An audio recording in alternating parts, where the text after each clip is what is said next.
I realized really quickly after working with just a few clients, nobody cares if I'm recording with an SM7B today. No one cares that this is a $500 microphone. No one cares that, we're running your audio through a $4,000, signal chain before we start working on it. Does it sound good? Is it going to sound better than the rest? You can find those opportunities just looking on other people's websites who are your competitors, and then build that into your message to folks. Hi, I'm Nick Warner. As a dad, a lucky husband, and as a business coach, I value people and relationships above all else. But next is winning, sustainability, and healthy culture. I've been a business owner for 25 years and served for decades as a special advisor to business and government leaders at all levels. Let's just say I've seen some stuff. My passion and my expertise are helping motivated professionals and businesses find the highest level confluence of what they want in life and business. This is what it feels like to be together at the top. Before we begin, I would like to thank my sponsors, Scholes Brick and Rogaski, Kathy Olson at Ships and Trips, and Three Bridges Consulting. Also, please leave a review on Apple Podcasts. Enjoy the show. On Together at the Top, we are dedicated to learning from the experience, habits, and mistakes of successful professionals across different industries. In our first 2 seasons, we've interviewed top brass at some of the biggest companies on the globe, including TikTok, Amazon, a major Hollywood movie producer, and the mayor of a top 10 American city. But we are also dedicated to learning from younger business owners and emerging leaders. Our guest today, Riley Byrne, is both those things. At 34, Riley runs and owns a major podcast production company. So he's a young business owner, check. He's also an emerging leader in his field, check. And his field of podcasting is white hot. In the last 15 years, podcasting has gone from indie to mainstream. Riley is the owner of Podigy Podcasts, the company that produces and distributes this show. On this episode, we will explore the path and experience of a successful young entrepreneur, discuss international business since they're based in Ottawa, Canada, and learn about the power of podcasting as a business and social tool and where it's all going. Riley Byrne, where are you? And say hello to the people of Together at the Top. Hey, Nick, thank you so much for that introduction. I'm back up in Ottawa, Canada. We are currently getting our weekly snowstorm. So after this, I'll be shoveling us out. But this is great. This is great. This is fantastic to be here today. Yeah, really fun to have you. I think we're going to take this interview in 3 parts, and I have to be careful because I've been geeking out. I have like 5 pages of notes about you, about it, and I have a lot to get to. So I'm thinking about taking this in 3 parts. We want to hear about your journey. We want to have a business discussion centered on you as a young entrepreneur and, as I said, an emerging leader, and then really dive into the podcasting industry. But let's start with your journey. Tell us where you're from originally. Tell us about your family and your upbringing that shaped you good and bad. How and when did you know you had that next level drive and motivation, Riley, that separates smart people from the pack? You may or may not choose to tell your traveling shoe salesman story too, that you alluded to in pre-production, but just love to hear how you got to this position. Yeah, for sure. So, I mean, this was a very kind of winding path that I took to get to where I am today. And I think with any podcast producer these days, it's such a new field that nobody was training for this even 5 years ago, right? Like, this is so new and presents so many unique challenges that it's not something that people are being taught in school, like even recording studios and things like that. Everything about podcasting is so down and dirty and quick and not studio-ified, that all the tricks and tips that you learn about how to produce like an incredible platinum record, find nothing here in the podcasting realm. It's 2 completely different things. And so that's been really exciting, but it also means that you really have to stay really on top of all these new developments, especially now, different AI tools coming out. I mean, we just saw ChatGPT-4 come out yesterday at the time of this recording. Like, that is just sort of like the tip of the iceberg of what's happening, especially in the audio space at the moment. But yeah, for me, I started off in Peterborough, Canada. That's where I'm from. Small town in Ontario. My mom is like a dual diagnosis behavioral specialist. My dad is a principal, or retired now. Now he does show notes for the company, which is fun. It really changes that father-son dynamic when it's now boss employee and it's the other way. So that's fun at Christmas and things like that. But from there, I went to university for public affairs and policy management. Sort of slowly fell out of love with that. as much as I, love public affairs and I love, following politics and things like that, it was just wasn't really the right fit for me. And I slowly sort of dropped out of that. But at the same time, I was able to get an arts grant from the Canadian Arts Council up in Canada. And I was able to live off an arts grant for a year. And that was really, really nice. Just being able to do explore different areas of the space. It was for sort of an installation piece. But then at the end of that, I was like, I want to stay in this space. I want to stay in something that's music or, sound related, and saw, Spotify's paying 0.0006 cents a stream. But podcasting all of a sudden was this new thing that was up and coming. So near the end of my arts grant, I started up my own podcast with a friend of mine called Stonehall Sessions, where we interviewed and recorded musicians playing and just asked them about their creative sort of process and all those sorts of things, and how they come up with the stuff that they do. And from there, I was able to really hit the ground running with all the good and all the bad and all the things that they don't tell you about with podcasting, and was really able to show off to potential clients sort of my skills and sort of best case scenarios. If you worked with us, this is how good we can make you sound, which I think is something that, especially in this space where it's all online, it's all social proof these days, you really need to be able to show people, here's the top of what we can offer you right away. Because otherwise you're sending them over a Zoom recording. It's well, did they mess up this recording? Did they not process it right? There's so many different elements of that. So creating something where I had control over all the parameters of that show was really, really good in starting off in, what we now call the gig economy, Upwork, Fiverr, really over delivering and undercharging folks, and just trying to, get some clients and get a roster up that I could then, slowly turn into, something that was taken off those gig things and just under a single umbrella, which was Podigy, which I formed in 2018. So I'm going to go backward for a minute before we go forward, because you were still a practitioner. You had mentioned the music industry. I might call you a technologist.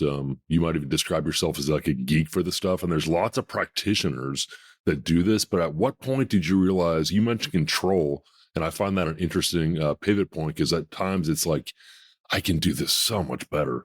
At what point did you realize, I'm going to take this thing from practitioner and maybe I'm going to do something with this on my own as a business person? I think it was when I started seeing the files that people were sending us. And that is really interesting with podcasting, because podcasting, again, it's so new. There's so many different ways to do it. You can do it in person. You can do it solo. You can do it over Riverside. You can do it over Zoom. We've seen so many different places sort of pop up over the pandemic. But the one sort of unifying part of all podcasting is you're never going to get perfect audio back from a client. So what do you do when you get something that the client is really, really proud of? They got this guest that they're never going to be able to get again, but maybe they had a really tiny little headset mic or something, there's a lot of wind field or birds are chirping in the background. When those files come in, it is now your responsibility to sort of make that as good as possible, because they're never going to have that chance again with somebody. So it became this real learning experience of, okay, there's nobody out here who's writing about, when you get Selena Gomez in the studio and a rooster next to her, how do you clean up those vocals? Because that's never happening, but it's happened on a podcast that we've edited before. So that was when I was like, there's a real opportunity here to become the person that, no matter what you send to us, you're going to get something of a certain standard back. Yeah, I remember I had a similar start in the first business that I started. Some of the listeners will know I was a lobbyist in the state of California for 30 years, and I owned a small business. And to be honest with you, some of it started as simply as you got to be kidding me. I can do that so much better. And if this guy can do it or this woman can do it, I think I'm 10 times better, and I'm only a kid. I gotta do this. Was there some of that for you? I hear some of that. Yeah, that really became apparent when I first started up the Podigy brand and really started looking at where the competitors were in the space and the opportunities of, I knew they were so much more established than me. What is something that I could offer that would be a wedge point for clients? And at that time, it was turnaround times. People were saying, we'll get it back in a week. You'll have it back in 10 days. You'll have it back in these crazy long amount of times. And I was looking at them and I was saying, they're saying this because they either don't have a unified process for all the people that they're working with, or their process is unified, but it is underbaked. And that's when I started writing my Podigy guide to podcast editing and published that online for free, because I knew that it was so direct and so much more efficient and succinct.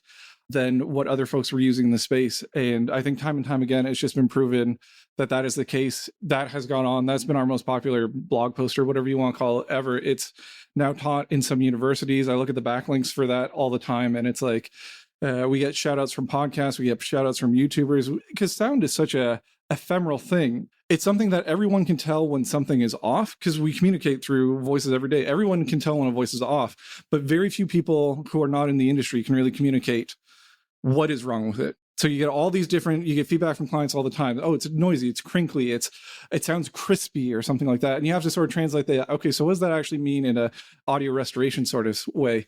And then how can we fix that quickly? And that was our big get, is that I knew how to work with my digital audio workstation Reaper in a way that we were much more efficient than the competition at the time. They may have adopted our practices now, but it's something that we're continually refining and updating to this day. So that was a point where it's like, here's something in the space that we can offer that I don't think anybody else has.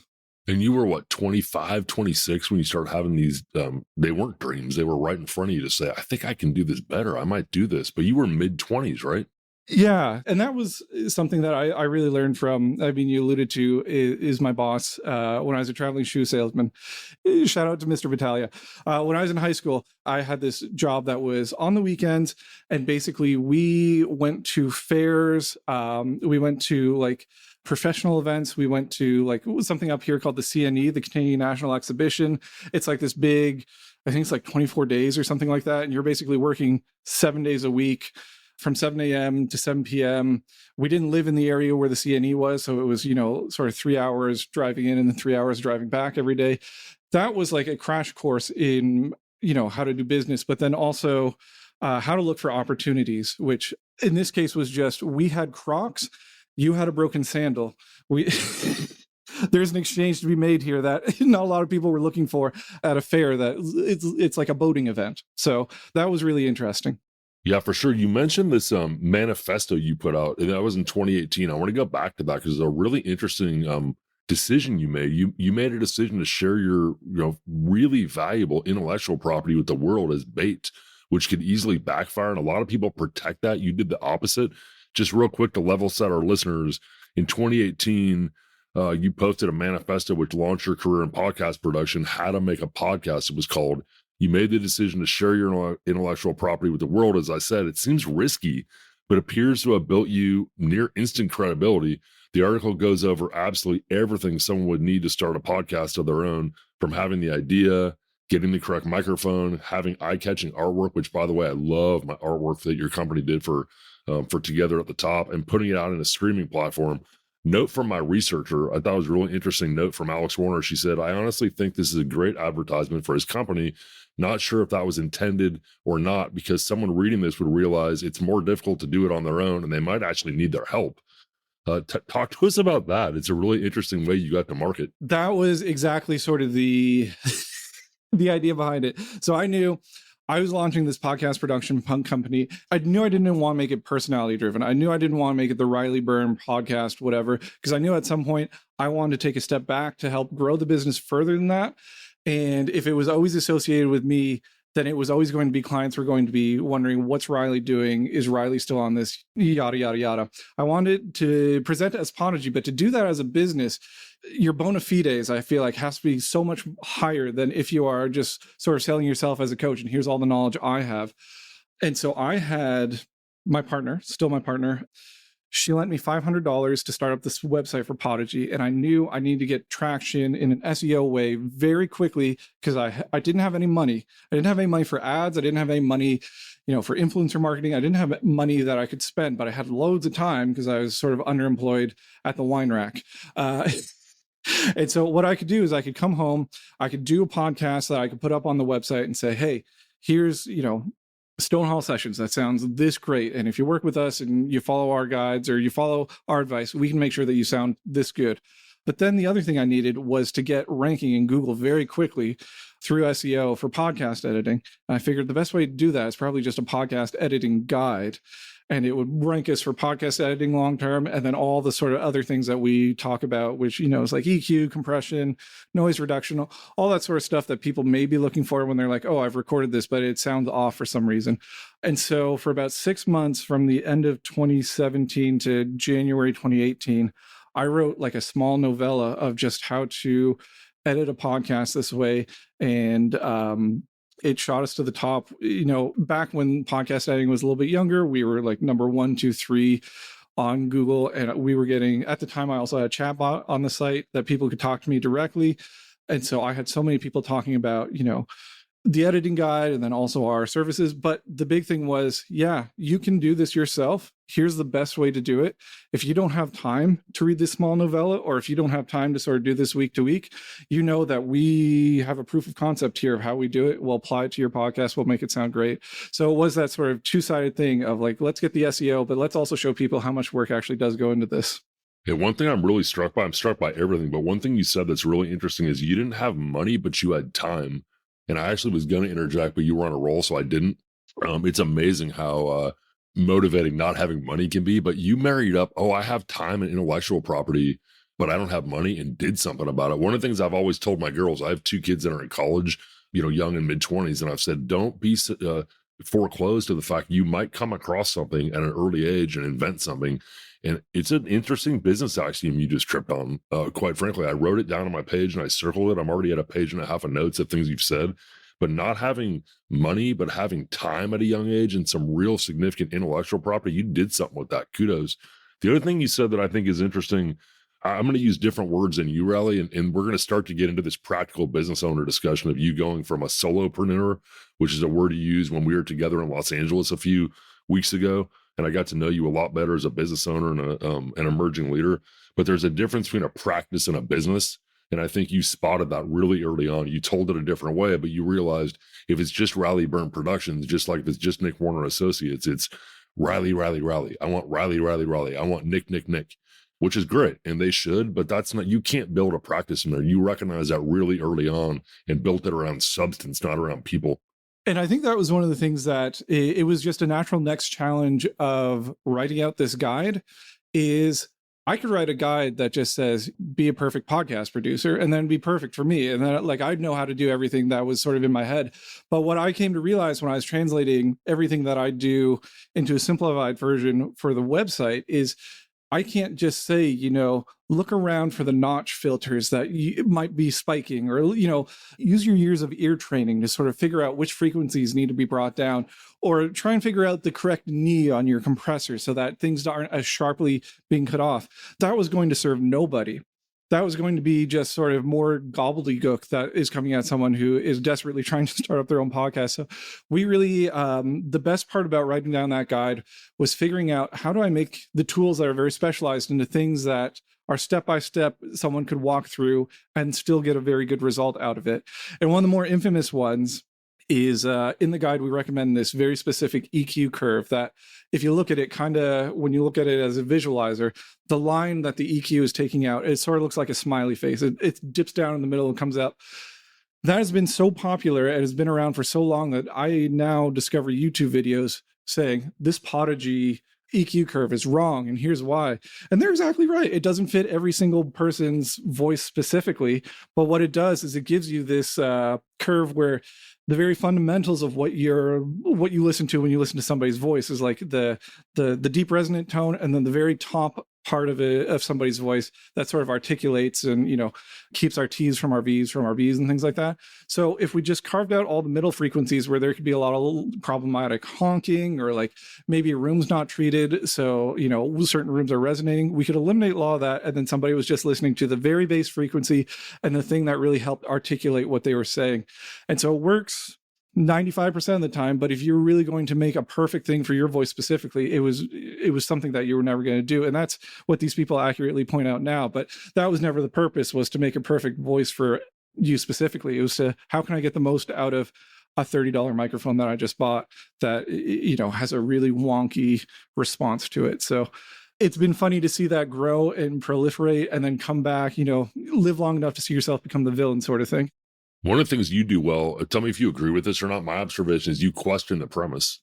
It may not always come out of your mouth, but you're thinking to yourself, does that make sense? Is that best for my client? Could I do this better? Could I tweak technology? I feel I've only known you for inside of a year, and the better I get to know you, the more intrigued I am, both by the product, which I'm thrilled by, but also by your thought process. But I definitely think you are questioning. I'm guessing you do that in your daily life also. I mean, you just questioning, can I do it better all the time? I feel like that's baked into the cake of your company here. It's one of my favorite things to do, for especially like everybody who sends files into us. Right now we have an automatic process that sort of goes through to do denoising and helps the EQ and yada yada yada. And I was looking at that, and the other day I was telling the boys, like, it's grown over the years. It's now about $4,000 worth of plugins that somebody's voice gets run through before we even start tweaking it. That's just to get it to the baseline. And that comes from just this idea of let's iterate on what is the best that we're doing right now. Has anything else come out that's been better than that? And I just go through with each one of our plugins, because I find a lot of times, especially with newer technology or machine learning technology that is coming out a lot more in audio right now, that can kind of identify certain what they call transient events in audio, which is like, a car honking or knocking on a desk or something like that. These things where a regular noise algorithm would never really be able to pull it out. Some people try these things out and they're like, oh, it's terrible. I just put it at a full 100% on something and it didn't work. But you say, okay, it doesn't work at 100%. It's going to pull out all that voice. But what if every once in a while we just ran it at 15% and it just did a very gentle pass, and all of a sudden it's taking out these little things. It's just making the voice clearer. I find you can't write off any tool completely. You just got to know that this thing is never, this new technology that comes out, it's never going to be a fix-all, but it's going to be this new tool to your tool belt that you can then use to help. It's going to come in handy at some point down the line, and you're not going to know that unless you explore what its capabilities are really fully. I think that helps you listen better too, because I hear a lot of we can't, it's not the best. It's not just a story about technology, and it's not just a story about podcasting. It's a story about a business and executive mindset. And frankly, I want to go from 30,000 feet and start to get to 15,000 feet and even lower into the business part, into the podcasting part. I mentioned when we were together in LA, you used the word solopreneur, which is a word I think most people get. You're starting a business, but it's just you. Now you have employees and you're a company. How do you think about team building, recruiting? Tell us about your first hires. I mean, not by name and by person, but more, systemically, what you've learned and what's different, Riley, now from what you thought and when you first started. So I think one of the things that I really knew when I started up with Podigy, and I knew that it was going to expand and that there was going to be a point where I couldn't handle every account that was coming in or every edit coming in. And now it's at the point where I basically don't do any editing anymore unless it's a very special case. I knew right then and there that before I hired anybody, I needed to make sure that the tools that we were using were the best for 90% of the people that were going to. I could take someone who's non-technical, non-audio related, because I didn't want someone who was coming in from an audio background who is going to apply so many of their own sort of filters and judgments about, as much as I love mastering, mixing, all the things that you get to do on a really special record, where you have like professional musicians come in and you're in a studio and things like that. By the time I was ready to hire my first person to help me out with editing, I knew that almost none of that applied to podcasting. It's too wild out there, and you get too many different audio formats. And if I brought in somebody who's like, they're not sending it in, sending emails back to clients saying, can you get this back to me in 16-bit audio, or this isn't at 44.1 kilohertz, like that's going to mean nothing to the client. It's just going to hurt our reputation with it. So I wanted to bring in someone who I knew personally, and I knew was a great person that I could then make into a great editor. And that was Dan. He's on the call right now. He's probably laughing to himself or giggling nervously at the moment. That is my producer, Dan Link, who I'm very proud of and most appreciative of that you assigned to me. He's fantastic in our show. Is showing in result for sure. It's a little bit me and a lot of it him. He's our head editor, and it was so great. He stuck with me. I can't say enough great things about Dan, because he stuck with me when I was a first-time boss, and he was already an employee for somebody else, but he came and he sat through a lot of rough times where he was just saying, I need to know how to do this. And I was trying to I need to figure out how to say this to Dan. And a big learning experience for me, but it's something that then the two of us are able to take on. And now he trains up people and he knows what works for someone who is coming into this field knowing nothing. And he's able to connect with them on that level much more than I ever was with Dan, but he's able to say that and then bring in these larger concepts that people need to know. And so that was one of the greatest experiences of sort of growing the business, was that first getting Dan to the point where he was training somebody else and seeing like, oh, I can not only train up Dan, but he can now train out the business in the same way that I would have trained these people up. Yeah, very good. Couple of business axioms that you mentioned there that are of interest to me. The one is, and it could be any business, frankly. It could be a law firm. It could be construction. It could be system integration. In your case, it was podcasting, but getting experts in the field who all have their own view and their own training. And then you have a hodgepodge. And so what you tried to do was take that expertise, but also systematize it and get the good parts, but make it uniform. So it was transferable. It was teachable. It was trainable. It did not put undue stress on your clients. And I really appreciate that, because most of your clients are not expert, and you recognizing that and not expecting that from the client, I think avoids big problems. So I find that interesting from a business, all that interesting from a business axiom standpoint. And you touched on something, you mentioned it with your dad. You said, you're the boss now. And so that's an interesting dynamic. And I know you're being a little bit sarcastic. And by the way, while I'm bragging on your team, well, I would welcome anybody to go in and read the show notes and see how good they are. I am like borderline blown away at the listening that I'll say your staff or your dad possesses, because it's really good. And the notes are extremely useful, both for marketing purposes, but also for just teasing the show to see what it is. But the larger point is, and you mentioned it with your early hires and also, again, with your dad, and I don't know that it's hugely material that it's your dad, but finding your executive voice, finding your boss voice, that's a brand new thing for you, Riley. Comment on that. Yeah, so this was something that I learned a lot from my favorite boss, Mr. Battaglia, Frank Battaglia, who, even though what we were doing was selling shoes, he had so much respect for every single employee who came out and worked with him. And oftentimes it was a cousin who was coming in, it was his kids coming back, or it was people who were just in the area who were on hard times. A lot of times they were farmers who just, maybe their crops weren't doing so well that year and they needed some extra income. Everybody who came to him got the same level of respect, and it was a high level of respect, even though, at the end of the day, what we were doing was hawking Crocs, which, at the time they were just coming out and they were the hottest thing on the market. But he had so much respect for every employee. He never made any snide remarks. He never joked about the quality of what we were doing or anything like that. He's always really interested in your own personal goals and how you want to grow as a person. And then the longer you worked with him, the more you saw that he was like this. The shoe business was just one of the small things he had. He was part of all these different groups, all these different like big multinational corporations that he had either founded or people had brought him on for his expertise. So he knew so much more about business than he let on, but he would start to teach you and start to mentor you and bring you up to the level that you wanted to. If you were willing to grow, he was willing to teach you to that point, but there was never any moment where he ever treated you as anything less than an equal. That was so inspiring, because over the years of working with him, we would see the same vendors go through all these different fairs with us. Like you get to know the crew of all these people who are traveling along, and all the people who had the most trouble year over year were the people who acted the farthest away from the way Frank Battaglia did.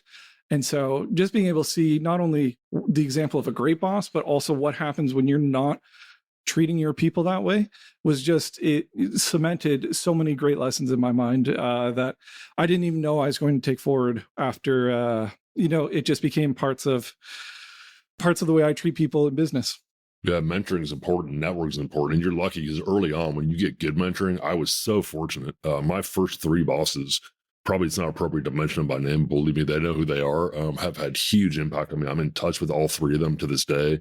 I've also had some really bad bosses or clients that are leaders also, and I learned from them. But for you to be able to learn from them for him at a formative age, so that's great when everything's going well for him, and he's got people that want to learn and grow and be with him. But that's not always the case. And so as my companies have grown, as your company's growing, it doesn't always go that way. So how do you handle that? How did he handle that?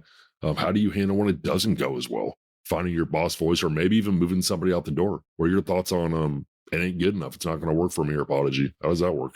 The one thing you really have to keep in mind when that happens is everybody's going to make a mistake. No matter how great the person is trying in the business, somebody's going to make a mistake at some point and somebody is going to cost you. I've had guys who, you know, in their first month of working with us cost us, $6,000 worth of business with a client. We still have that client. He's been a great client. He says nothing but great things with us.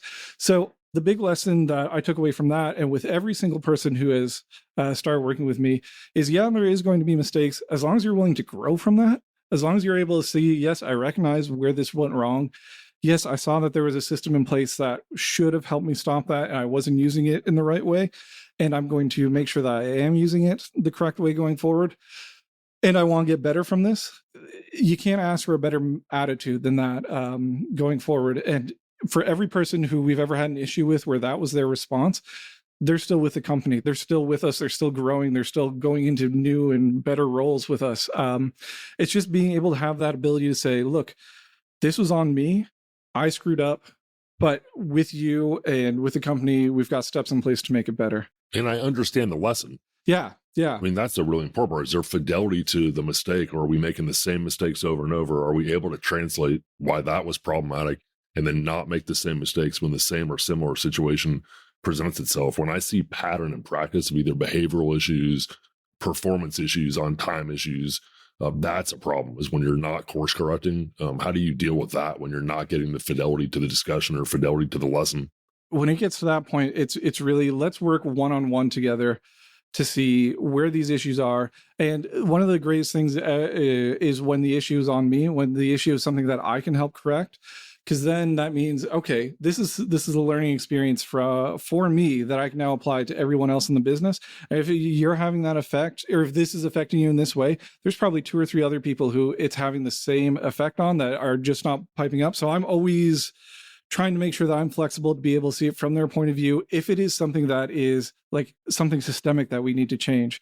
Because there's something to be learned from every mistake. There's something to be learned from every client, especially the most difficult ones that you get. There's something to be learned from everyone. But then at a certain point, you have to realize that there is no more growth in this avenue, even if someone says that this is what the issue is, or if someone starts saying, the issue isn't me, it's what we're getting from the clients. And it's like, you can say that, and I know that we're always going to have odd and interesting, things coming in from clients. That's part of the business.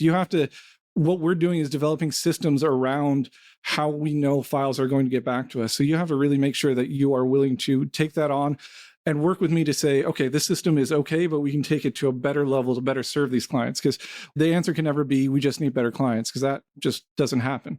Clients are great, and clients are doing the best that they can already to get what they can to us. So we need to take that and be able to deliver to a certain level.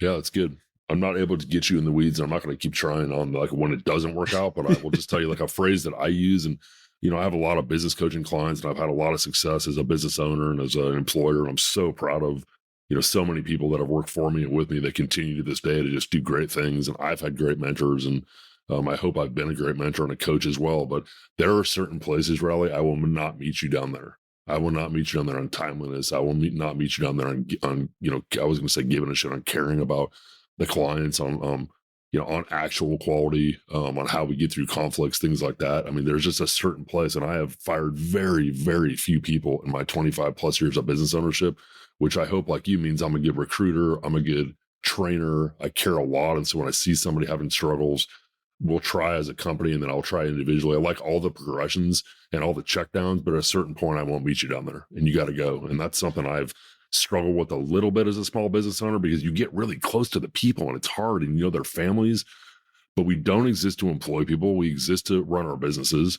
It's not fair to the other people. I mean, you mentioned Dan as one example. I don't know your whole company. I know you have a lot of employees, but it's not fair to them. That's one of the things I had to learn as a young business owner, is when I was interviewing to say, like, how is this going? It's going poorly. Well, how is it impacting you? I'm here 3, 4, 5, 6 hours later. And we're all dedicated. So these are things that over the years I've had to refine. I've had to get tougher at times. I'm getting to know you, and I find you to be a really nice, approachable person, and I am too. But I also have a line of demarcation where, like, I'm gonna protect my business, my family, my clients, and it's not working, and we're gonna make a move. It's not something I'm trying to get better at. Also, we appreciate your time. If you like what you've heard so far, do me a favor and leave a 5-star review and share with your friends. We'll be right back. The law firm of Scholes, Brick and Rogaski and partner Michael Rogaski are at the top of my list of go-to teammates. I have worked with their office for more than a decade on legal matters involving labor and human resource issues, contracts, savvy strategies to collect from that occasional naughty client, wills and trusts for my family, and even buying and selling a business. It's exactly true what their slogan says: big firm result, small firm service. Contact partner Michael Rogaski by visiting sbrlawsd.com.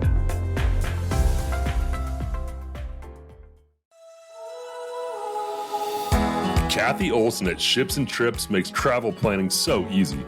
She says she's a travel agent, but I experience her more like a travel concierge. Kathy has helped my family and friends plan countless trips over the years. She always puts in the extra effort, even calling local shops to find us off the beaten path snowmobile tours, local accommodations, or even to call in advance to make sure our rooms are correct. We love working with Kathy. Call her at 209-518-1625 or email Kathy with a C at shipsandtrips.com.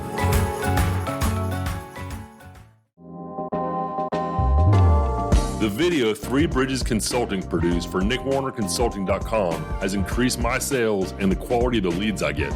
Three Bridges believes defining and then telling a company's story to the right audience is the most important step in a successful marketing plan.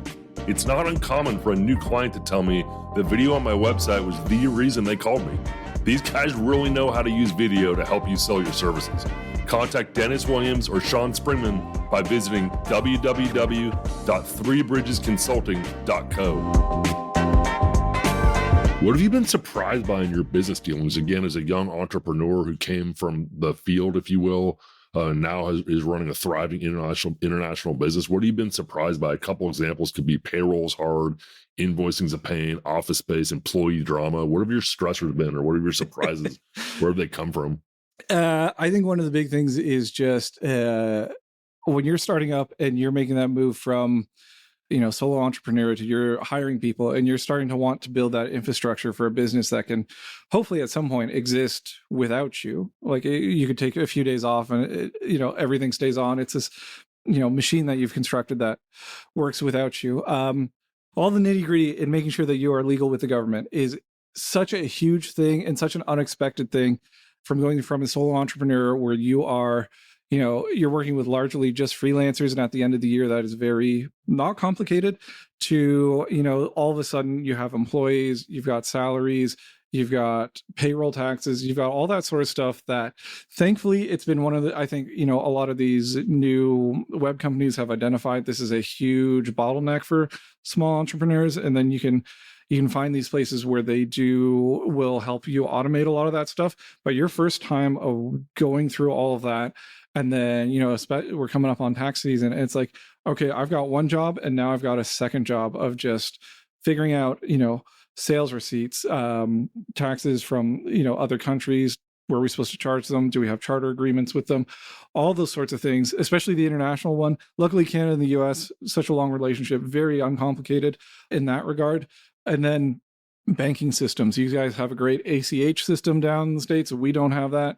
Canadian banking is, we hope for a wire transfer to be shot over to us, but we'll decline it for just about any other reason we can find. That it's really tough to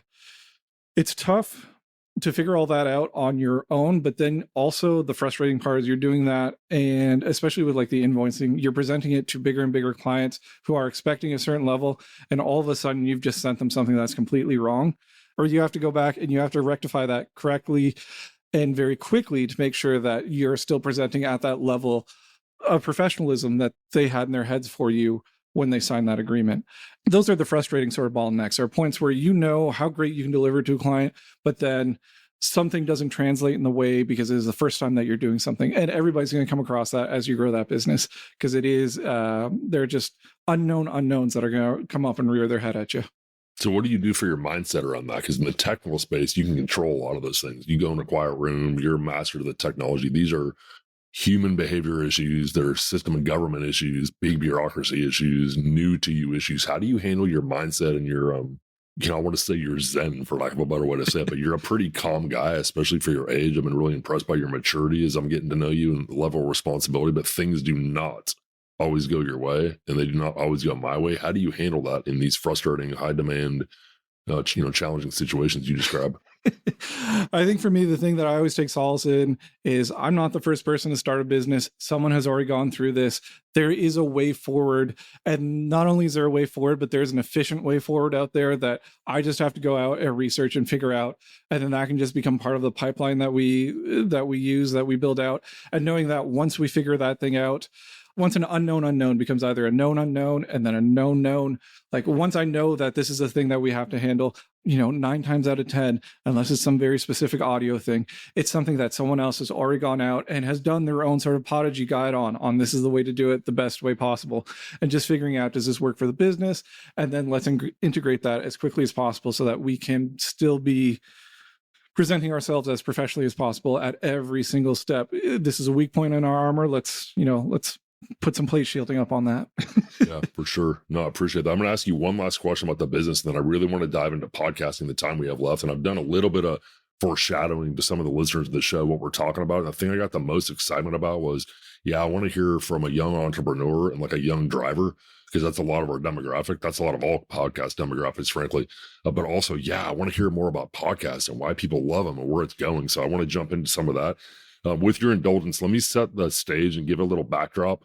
According to Insider Intelligence in 2021, there are currently around 3 million active podcasts over all streaming services. The number's been growing, as you probably know, Riley, since 2009. Podcasting is most popular amongst consumers aged 18 to 34. And as people get older, podcast listeners drop off. Listeners, as I said, tend to be young, affluent, and educated, and mostly open to advertising also on podcasts. In 2023, Forbes reported nearly 80% of Americans are either aware of or listening to podcasts, up from just 50% in 2013. So that's a huge leap in awareness and listenership. And then according to NLogic, podcast listening is at its highest level yet, with 30% of Canadian adults and 46% of adults aged 18 to 49 listening just in the past month. The top way people access their podcasts, you probably know this, but the listeners may not, is through Spotify or Apple Podcasts. Though as the age of the listeners go up, the method of consumption changes. Younger audiences tend to use streaming services like Spotify and Apple Music, while older listeners seem to go directly to podcasting websites or use YouTube.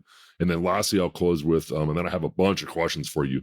45% of Canadian adults claim to frequently avoid ads on podcasts, compared to 61% who claim they avoid them during web browsing. And the reason I brought it up, and I will say again, my researcher kind of jumped up and down on this, is there's real revenue opportunity, because people seem to be listening to, or I guess in some cases watching ads at a way higher clip than they are on TV, and a way higher clip than they are on radio also. So let me ask you some next level questions on this. There's a notion that everyone has a podcast. I find it so annoying, whether it's a server or someone cutting my hair. And what do you talk about? Oh, we just shoot the breeze on current events. I put a ton of work into this. It's highly professionalized. Your team is highly professionalized. So many podcasts. How do you differentiate and avoid falling in with the crowd just to start? Well, I think with a lot of the stats, you also have to take in mind that you always have to keep in the back of your head, what is this person saying is an active podcast? Because a lot of times what that person's saying is an active podcast is a show that has published one episode in the last 90 days, or I've even seen it up to a year. And it's like, am I listening to a show that publishes once a year? Not unless it's Dan Carlin. Like, there's a show I wouldn't consider active unless it's, weekly, bi-weekly, monthly. And so once you start hammering into those sorts of numbers, you see that the number of active podcasts that are active, and I would say get past episode 11, drops from 3 million to 200,000 or something. It was like the last count. Ooh, that's it. So it weeds out imposters just on the number right away. Yeah. Like, yeah, you do, but that's just anybody can like throw a baseball. It doesn't mean you're a pitcher. Exactly. And there are services out there. Anchor, which just got rebranded as Spotify for podcasts, by number of podcasts listed, is the most popular podcast hosting platform, but it has shows that, was one person recorded a voice note on their phone through the Anchor app and just threw it up there, and it got automatically submitted and approved, because Anchor will like automatically slap on some artwork and it'll do like sort of base level things. And those are really important to the industry because it allows people to experiment with it. And, maybe they can see, okay, this is what I want to do. And, I can professionalize it further, or this isn't something that's really right for me. Because one of the things that I think is really popular right now in, you're saying talking to servers, I see it all the time them on, TV shows, movies now. The big joke is that everybody has a podcast and that's super easy. Once you actually get into it, and how am I going to make, a really excellent episode every week, every month, whatever your cadence is, you find that there are so many little hurdles that you have to get over to be able to get to that level where it is really nice.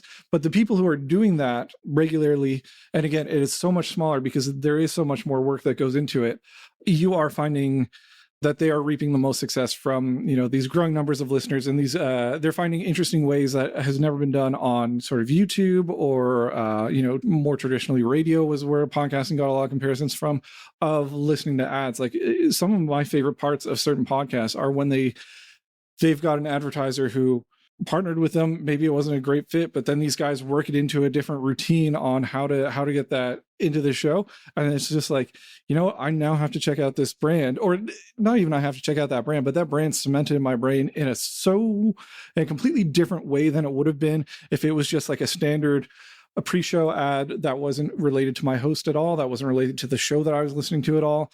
That was just something that I was waiting to skip through on like YouTube or, with the radio. How many times have you listened to Hyundai Ottawa has got a new sale on this, and this, and you got to trucks. Yeah.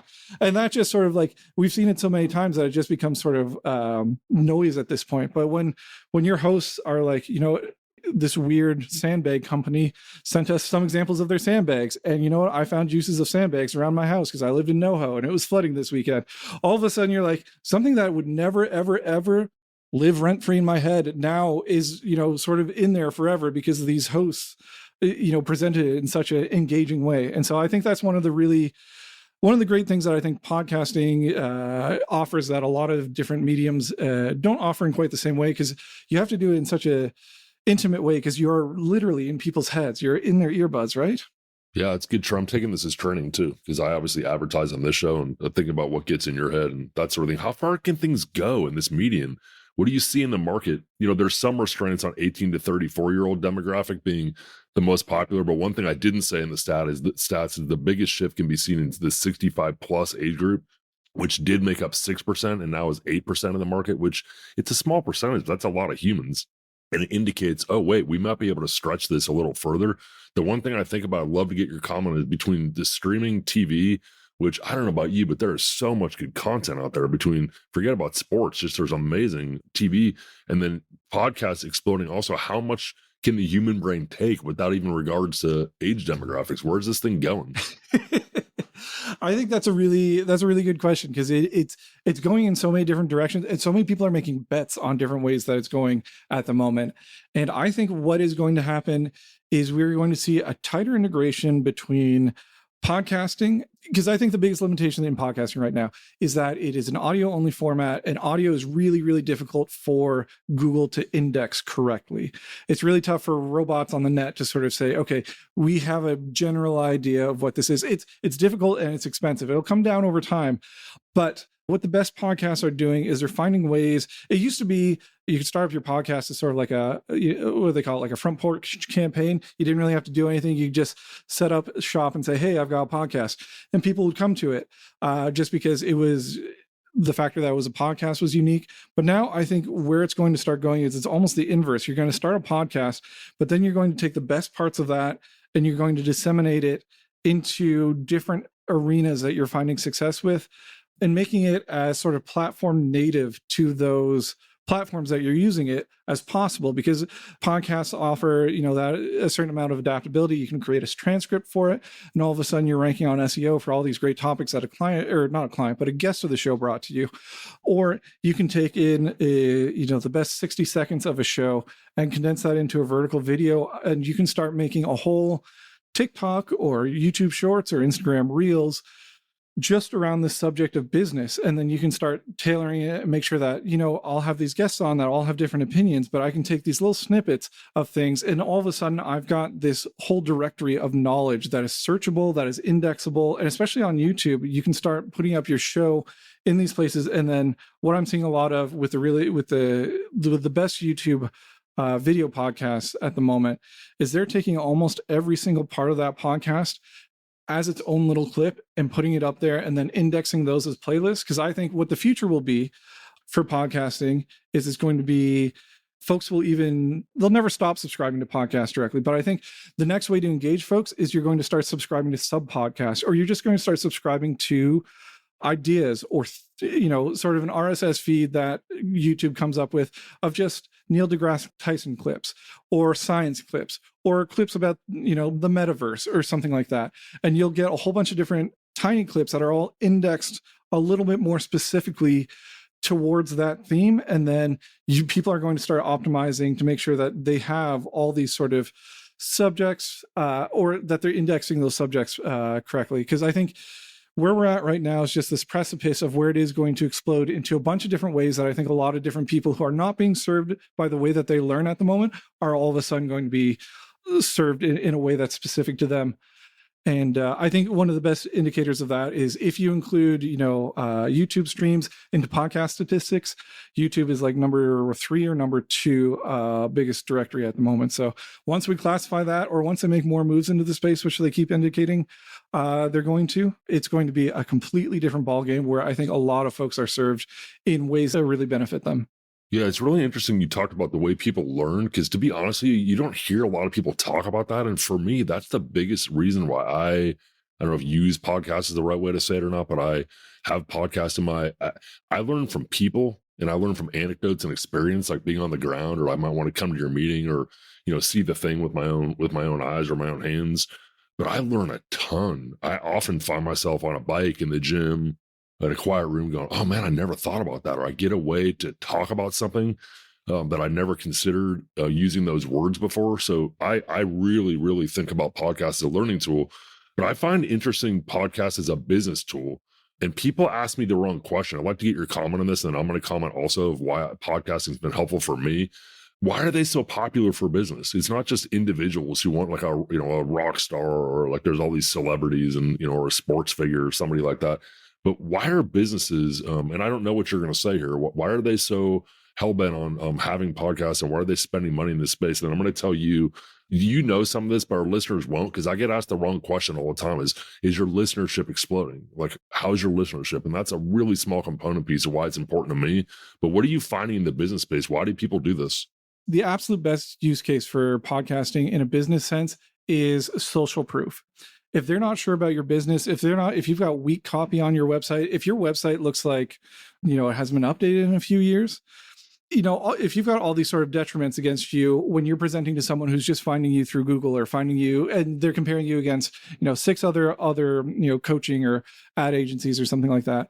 If all of a sudden they can hear you speak about topics and can hear, okay, maybe they're not the best writer, but this is what they're thinking about, and this is how they express themselves in meetings, or this is how they express themselves when they're talking to a potential client, or they're talking to an interviewee, or just getting a better sense of how that person operates, I think that tightens up that sales cycle, and it offers instant social proof that maybe you don't even know that you're providing when you're in the middle of that episode, right? You might be saying something, or you might be responding to something that somebody's saying, and that resonates with people who you didn't even know were looking for what you were offering in the space. And then the other thing is, I think podcasting is just such an efficient way to base a content marketing stream around, because you have the audio from it. You can grow that in one way. You've got so many clips that you can take it from it. That's going to grow socials. You've got transcripts. You've got blog posts that you can then make into, a blog post onto your website. And then if you want to, you can take video, and you're growing so many different spaces. And what you're doing is you're putting in time learning from other people who are coming on the show. So I think it's the best of a lot of different worlds coming together. You just have to make sure that you're utilizing it correctly. And what correctly means could be a lot of different things for a lot of different people. We have shows, and this is why on our website, we say we only have one KPI, and that's sustainability. Is the show meeting what it needs to keep going? And that means so many different things. It means something to a nonprofit. That's going to be completely different to a business owner. That's going to mean something completely different to someone who is just trying to get branding out into the space. So if it's sustainable, and there are so many different ways to make it sustainable, I think that's the big benefit of podcasting, is you can go in so many different ways from it. Yeah, this is really good. I've not heard the term social proof. I love it. Content marketing, substance-based marketing for sure. Really good. KPI, for those who don't know, is key performance indicators, and sustainability, which should for any business be a key performance indicator. I like that a lot. I thought you were going to say things different than what I was going to say, to be honest, and I probably shouldn't be shocked, because when I interviewed you, you like dot to dot, we're speaking my same language.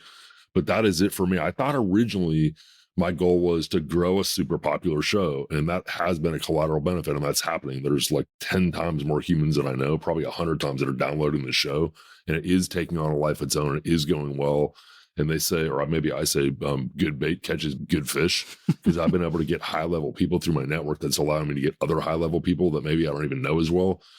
For me, and this is probably more so as a coach, so it may not translate to others, but you mentioned it, which is the ability to learn from others. So I'm learning a ton from you right now. And every once in a while, and I've said this to others, I said this to Mayor Steinberg on the last episode, is I forget I'm hosting a podcast every once in a while, and I start learning from. I don't get an hour of quiet time with you, Riley. So to get a chance to pick your brain, it helps with my question asking skills. That's a key skill set for me and for almost any business owner. I know for you coming in, you had a lot of questions for me in the onboarding and even the interview process. So that could be any business. Again, it's really helping me with probative question answering. But the biggest thing is exactly what you said. And I thought I was going to add on. I'm just going to embellish what you said and basically say, for me, that content marketing or the substance-based marketing is really helping me. And it's not fancy stuff. It's real substance. How do I think? How do I talk? What do I care about?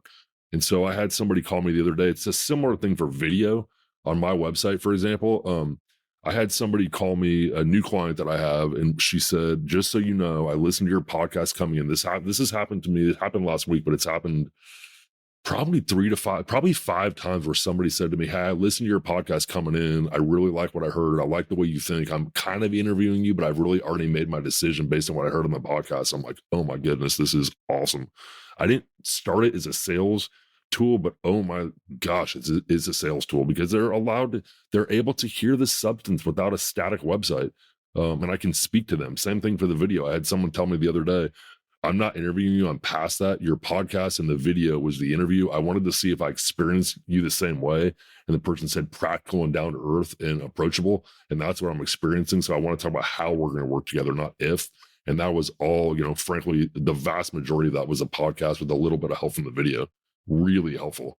We get this the same way all the time on our end, where it's not, our podcast, but it is, I watch your collection of shows. I watch, the sort of people that you work with. I watched, a video podcast that you put together, and this is one of the things that I think I operate my business on, is making sure that we over deliver to the clients, and that on the back end, I'm simplifying it so that someone who could come in and knows, only 80% of what I know about how to do this thing could always deliver to that over delivery part of it, because then I can bring on a client and say, hey, you're going to work with this great expert who is going to be able to deliver exactly what your expectation is right off the bat. And it's to be able to do that with a whole host of podcasts is great, but for the individual ones, and it's something we hear again and again and again, is especially with clients who have a longer sales cycle. Like if you're looking at one that is, you're meeting with them multiple times, or it's taking, like you're closing over the course of a month or a few months. If you start putting a podcast out there with someone that these people are going to be interacting with, or that someone that you can put in front of them when they're first talking to them and making these decisions, that sales gap starts, or that time to close starts really, really tightening up. I'm experiencing that. It's taken me some time to figure out how to use the tool. To be honest with you, I'm starting to index myself. And again, this is not just about coaching. This can be almost any service, but I'll get deep in conversations with my clients. And most of my coaching clients are really successful, highly motivated. They push me, I push them. I'm fresh eyes and ears, I'm experienced eyes and ears, but I'm starting to tease out or index certain conversations. Like for example, you and I talk about, or maybe I talk about pattern and practice of employee behavior. I'd add in there taking a longer view. These are thoughts that I got from people on the podcast where we got deep into conversation. It could have been a coaching session. It just happened to be live. And I indexed that. I took that clip and I sent it to somebody and said, I want you to think about how this person described it, the words they use. It was really impactful on me. And I'm starting to, in substance, none of it's flashy, all of it's substance-based, but it's giving me a catalog of how did Riley talk about that? How did we talk about that? How did we get in and out of that conversation? Man, I'm sending it to people, not to close deals in this case, although I could. Mostly they're listening in advance, or I'll say, hey, before we talk, you might want to listen to this or watch this video just to get a sense of me. But I'm starting to index as well. So it's interesting to hear you say that's where the industry is going. I find a ton of utility in that, and would really urge anybody who's thinking about starting a podcast to understand, yes, the number of listeners you have matters. It matters for ego. It matters also for sponsorship. And frankly, I don't want to talk into the wind. But that's not my main benefit from the podcast. It's exactly what you suggested: social proof. And it's the ability to send, frankly, clips that are substance based to people right in the area that we're talking about working together in. And that was one of the things that we really noticed and was really transformative for the business was when COVID hit, a bunch of marketing teams all of a sudden need to look very, very active, very, very quickly so that they could keep their jobs over the point where everybody was closing down just about everything. And we were like, is this going to be a new recession? And so a lot of new money came into the space, which was bigger brands looking to do something very quickly, something cost effective, something that they could produce from home. So they all started getting into podcasting. And it was from there that we saw, and I decided to start changing over from being a podcast editing company to more of a management company and helping people grow. Was they were asking questions that I hadn't really thought of before, or questions that I thought they could, in the past, they could go to a different producer to try and do. And then realizing that those people were producers who had produced other things, but then not really handled a podcast before. And so we're kind of fumbling different aspects of it. But now we keep it all in-house and we say, here are the best moments of the episode. This is where it's going to be most effective. It's what I call platform native, making sure that what you're doing, you package in a way that people are expecting to learn on the platforms that they're experiencing content from. So it used to be great just to have a podcast, and people are still going to learn the way that people learn through podcasts. But all of a sudden, I think TikTok, if it doesn't get banned everywhere, or the next thing that comes in that somebody starts up in America after TikTok, is going to become like the next big search platform. People are going to go in there and say, how do I do X, Y, or Z? And they know in a minute they're going to be able to do that. So if you've got content out there of, how do I hire my first employee? How do I fire my first employee? How do I do this? What is the worst thing that can happen in a management meeting or something like that? And you've got content up there that's specifically around that is packaged in a way that they're expecting to learn in. You're going to blow up. You're going to have access to a whole new market that you didn't really know existed. I did not see this part coming. I knew a little bit of it, but actually I'm like thinking a lot right now about how to start indexing even on my website to answer some of those questions, because that's a lot of what we talk about in coaching, and they're really, really interesting. Before I ask you what you're excited about, and I think you just foreshadowed that and where we can find you, let me quickly summarize some of the great things I've heard. And I'm dying getting off this. I could easily go another hour or more, and there would be some who said we went too long, and a bunch of people are going to email me and say I was just getting into the good stuff with Riley. So you mentioned at the beginning a windy path, and I just want to observe to you and other listeners, especially our younger demographic, really common to have a windy path. So many of the successful entrepreneurs we've interviewed, from top corporate to, you being a young, really successful, on your way, if not already there, entrepreneur, started on a different path. Might have been a totally different path. Yours was more windy than totally different, but there's nothing wrong, and it ends well a lot of times with getting experience in something and finding out I don't like that, or I want to refine part of this. So I heard a lot of that from you. And I think the other big thing that's important about that is, I think right now we're in this, gig economy bubble that is about to burst when people realize that, a lot of these people who are keeping you on as, unstructured freelancers or whatever, they're trying to put so many different smoke and mirrors in front of you so that you feel like there is no path in front of you. There's only this little gig right now.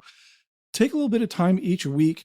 This is what I did when I first started off. I was like, I've got this many hours I need to make a living. I've got this much time that I can put into, if I attach a dollar value to it, I've got this much of a budget that I can put into building my own brand. So yeah, if you've got to do Uber, if you've got to do Lyft, if you're doing, Upwork, if you're doing Fiverr, do that so that you've got what you need out of it. And then make sure that you're putting a little bit of extra time so that you're pushing yourself forward, because that's where you're really going to see people start discovering you. Is not when you're locked into somebody else's app or somebody else's way of trying to, extract labor from you. It's when you're able to push yourself out there a little bit more. And you'll be surprised how you might say, oh, I only worked 10 hours on these couple blog posts, but then it got me X, Y, or Z clients. Well, attach a dollar amount to those blog posts and said, yeah, I had a conversion rate of this. And then all of a sudden you can see yourself. And I think this is where a lot of imposter syndrome comes from, is we're stuck in this age of where we've got like 3 different gig jobs or whatever, and we're not sure how long each one of those is going to last. Put a little bit of time aside and just build out your own personal brand or your own little Podigy. That's how it started for me. And I think you'll soon find that there are people out there who really respect your craft and really respect what you're doing. Even if you just, have a little bit of time to put aside each week, people are going to start noticing. Yeah. And from 2 people, I started my first business, which I, have recently transitioned out of. at 27. You started yours younger than that. Don't assume because you're young and everybody else is older than you that you don't know. It's cliche and it's meant to be in a different space, but if you see something, do something. Yeah. It's a thing. Not everybody will have that entrepreneurial spirit that you have and I have, but if you get a pull that like, this is not right, I could do better. They don't know what they're doing. Like, consider doing it yourself. You see something, potentially do something. You mentioned, again, different words, the way I process it, systems over individuals. And the way you couched it was, if it's always me, I'm never going to be able to move on and do more or run a business. So I would say even principles over personalities to understand you're a practice. If it's just you, I transitioned out of a company that was an organization, and now I am a practice. You're at the opposite side of that. You are striving to be a business. So you're clearly understanding if it's all Riley Byrne, we can't create a business, just a practice. And also I'd add, as an employer, a benevolent employer, which I'm proud to be, and I think you are too, as I'm getting to know you better, is you leave more oxygen in the room for your staff and for those who want to be you or who want to do great things in their career. When you're not doing everything, you're learning, but you're also leaving that like really critical growth oxygen in the room for, you know, your valued employees and partners and staff, if you will. I hope so.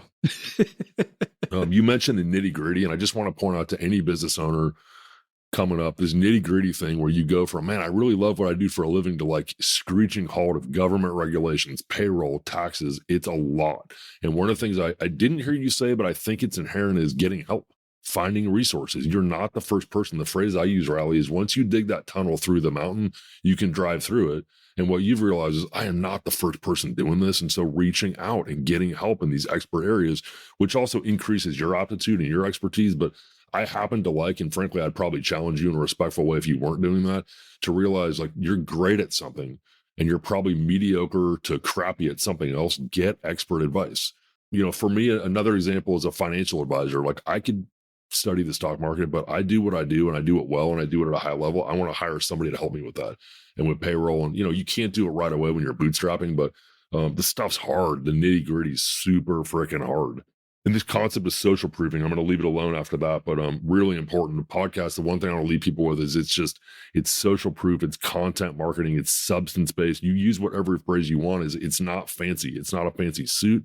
It's not a fancy office. It's not a video. It's like, what is this person saying? And does that work for me? And if yes, proceed. And then how do you get it out? Like this component piecing, the indexing, and where things are going, really exciting. And it's for somebody who is a podcaster, a business owner, a marketer, but also I'm a learner. And podcasting, to be honest, is my favorite way to learn. That's a really exciting proposition for me. And I suspect others where it's going.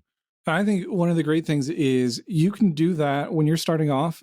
Your competitors are already doing all the research that you're going to need to for you. You can go and you can look at their website and look at what they're offering and see if what they're offering is, and this is a big thing for me, was, are they offering features or are they offering benefits? And for me, what it was is I'd go on all these podcast editing websites and I'd see what they were offering.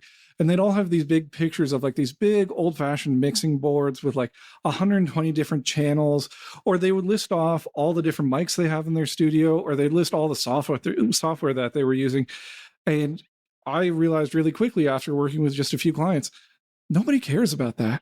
Nobody cares if I'm recording with an SM7B today. No one cares that this is a $500 microphone. No one cares that, you know, we're running your audio through a $4,000, you know, signal chain before we start working on it. Does it sound good? Is it going to sound better than the rest? You can find those opportunities just looking on other people's websites who are your competitors, and then build that into your message to folks. Would you say you're curious? Oh, all the time. That's my favorite personality trait. It comes through. It comes all the way through. Riley Byrne, you have done a fantastic job on this podcast. I'm sorry we don't have 3 hours. It's so interesting to listen and learn from you. Where can we find you? I'll reach out to us anytime at podigy.co, or me directly. We'll put my email in the show notes. I'd love to talk to anybody who's looking for help with podcasts, looking for help with a podcast, maybe slumping a little bit, or just wants to reach out and, you know, say hi, anything like that. Yeah. And oh, by the way, to anybody in sales, like, do what Riley just did. This is not a show to sell Podigy, but why would you miss an opportunity to sell Podigy to our listenership? Like, don't miss an opportunity to sell. With that said, thank you to our producers, Riley Byrne, your company, and my producer, Dan Link at Podigy Podcast, and to our newest team member, research assistant, Alex Warner. Thank you for a great job well done. Please join us next month for Together at the Top. Thank you so much for your time. Together at the Top thrives off listeners like you. To stay connected, Follow our socials in the show notes and leave a review on Apple Podcasts. We'll be releasing our show on the last Tuesday of every month. See you next time. At Nick Warner Consulting, we exist to coach and consult motivated professionals. I meet with you on Zoom in focused 90-minute sessions, working toward your goals and developing next-level business skill sets. My job is to add value to your organization and your career. To learn more, visit www.nickwarnerconsulting.com or call me directly at 916-765-3576.